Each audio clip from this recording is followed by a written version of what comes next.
વાત કહેવા માંગુ છું કે દીકરીના કરિયાવરમાં થોડું ઘણું ઘટતું હોય ને તો મહેરબાની કરીને એને એમ ન કહેતા કે બાપે કરિયાવરમાં કાંઈ ન આપ્યું, કારણ કે એ બાપે એના કાજાનો કટકો તમને આપી દીધો છે, એનું ધબકતું હૃદય તમારા હાથમાં મૂકી દીધું છે, એના શરીરનો એક અંગ તમને આપી દીધો છે. આથી વિશેષ તો એ બાપ તમને શું આપે?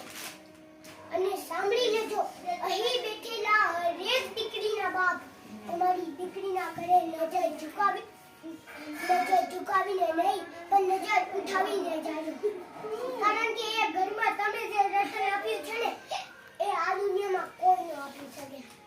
અરે કન્યાદાનથી મોટું તો કોઈ દાન નથી સાહેબ. જો તમારે કરિયાવરમાં આપવું જ હોય ને તો દીકરીને સારા સંસ્કાર અને સારું શિક્ષણ આપજો.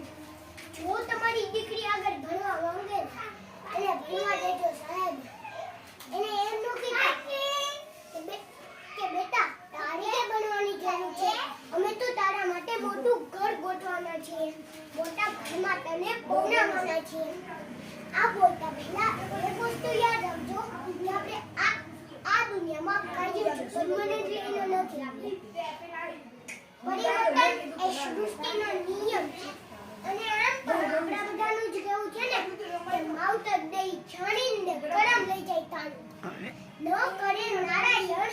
જો તમારી જીવનમાં કાંઈ પણ ખરાબ પરિસ્થિતિ આવી ને એક સંસ્કારી અને શિક્ષિત દીકરી તેના પતિ અને પરિવારનો સાથ આપીને ફરી પાછા એને ઊભા કરી શકે. કદાચ કોઈ આપણું મકાન છીનવી લેશે, આપણા જમીન અને જાયદાદ છીનવી લેશે, પણ આ દુનિયામાં કોઈની પણ તાકાત નથી કે આપણું શિક્ષણ છીનવી શકે. શિક્ષણથી મેળવેલું આપણું જ્ઞાન, આપણું ટેલેન્ટ છીનવી શકે, સિવાય ભગવાન. જો તમારી દીકરીમાં શિક્ષણની તાકાત અને સંસ્કારોનું વાવેતર હશે ને તે શૂન્યમાંથી પણ સર્જન કરીને બતાવશે સાહેબ.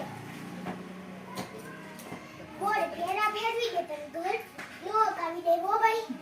સારી કે ખરાબ પરિસ્થિતિનો સામનો તો એને પોતાને જ કરવો પડે.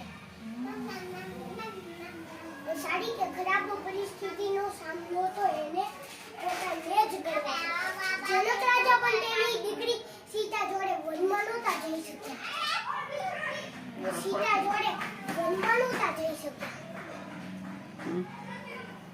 જનક રાજાએ પણ તેની દીકરી જોડે सीता जोड़े वनमा नहोता जई शक्या. अगर किसी बच्चे को उपहार ना दिया जाए तो वे थोड़ी देर रोता है. अगर किसी बच्चे को उपहार ना दिया जाए तो वे थोड़ी देर रोता है, लेकिन संस्कार ना दिया जाए तो जीवन भर रोएगा. लेकिन संस्कार ना दिया जाए तो जीवन भर रोएगा. शिक्षा कहीं से भी प्राप्त की जा सकती है, शिक्षा कहीं से भी प्राप्त की जा सकती है, लेकिन संस्कार हमेशा घर से ही मिलते हैं. लेकिन संस्कार हमेशा घर से ही मिलते हैं. અંતે મારી વાણીને વિરામ આપતા પહેલા હું એટલું જ કહીશ કે દીકરી નાની હોય ને જે માંગે ને એને લઈ દેજો. દીકરી નાની હોય ને જે કાંઈ પણ માંગે ને એને લઈ દેજો, કારણ કે એ દીકરી મોટી થઈને સાસરે રહેશે ને તમે ગમે આપશો ને તો એના મોઢામાંથી એક શબ્દ નીકળશે હવે કે પપ્પા આની શું જરૂર હતી. દીકરીના નસીબથી બાપ રાજ કરે છે, બાપના નસીબથી દીકરી નથી પણ દીકરીના નસીબથી બાપ રાજ કરે છે. Thank you so much. તમે મને આટલી શાંતિથી સાંભળી એના માટે તમારો ખૂબ ખૂબ આભાર. કારણ કે આ દુનિયામાં બોલવું તો બધાને જ છે, પણ કોઈ આપણે શાંતિથી સાંભળી લે ને એ જ બહુ મોટી વાત છે. બહુ મસ્ત.